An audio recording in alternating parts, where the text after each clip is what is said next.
China భయపడేది ఒక్క అమెరికాకి. నేను జోక్యం చేసుకోకుండా ఉక్రెయిన్ ఇప్పటికే రష్యా వశమైపోయి ఉండేది. ఒంటి చేత్తో 8 యుద్ధాలు ఆపి అయినా నార్వే నాకు నోబెల్ బహుమతి నిరాకరించి మూర్ఖంగా వ్యవహరించింది ట్రంప్. గ్రీన్లాండ్ జోలికి వెళ్తే నాటో మొక్కలేనన్న యూరప్ దేశాలకు కౌంటర్. అలాగే కొందామా కొట్టేద్దాం గ్రీన్లాండ్పై ట్రంప్ కుతంత్రం. పారిపోవడానికి కమేనీ ప్లాన్.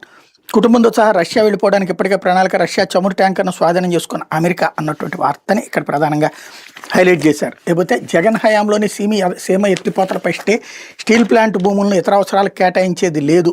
విశాఖలో మీడియాతో మంత్రి లోకేష్ అన్నటువంటి వార్తని హైలైట్ చేశారు. లేకపోతే అమరావతికి చట్టబద్ధత కల్పించండి, బడ్జెట్ సమావేశాల్లోనే బిల్లు ఆమోదించండి. అమిత్ షాకి సీఎం చంద్రబాబు విజ్ఞప్తి. రాజధాని అమరావతి కేంద్రం చట్టబద్ధత కల్పించేందుకు ఈ బడ్జెట్ సమావేశాలను పార్లమెంట్లో బిల్లు ప్రవేశపెట్టాలని కేంద్ర మంత్రిని అమిత్ షాని సీఎం చంద్రబాబు కోరారు. 2024 నుంచి ఏపీకి రాజధానిగా అమరావతి నిర్ణయించాలని కోరారు. దీనివల్ల రాజధానిలో పెట్టుబడి పెట్టే వాళ్ళకి భరోసా కలుగుతుందని చెప్పి రానున్న కేంద్ర బడ్జెట్లో ఏపీకి ఆర్థిక మద్దతు ఇవ్వాలని, పలు అభివృద్ధి ప్రాజెక్టులకు నిధులు మంజూరు చేయాలని కోరారు. కేంద్ర ప్రాయోజిత పథకాల్లో రాష్ట్రానికి వాటా పెంచాలని, గృహ నిర్మాణం, రహదారులు, రైల్వే ప్రాజెక్టులో ప్రాధాన్యం ఇవ్వాలని అభ్యర్థించారు. రెవెన్యూ లోటు భర్తీ చేసేందుకు కేంద్రం తగిన చర్యలు తీసుకోవాలన్నారు అన్నటువంటి వార్తని హైలైట్ చేశారు.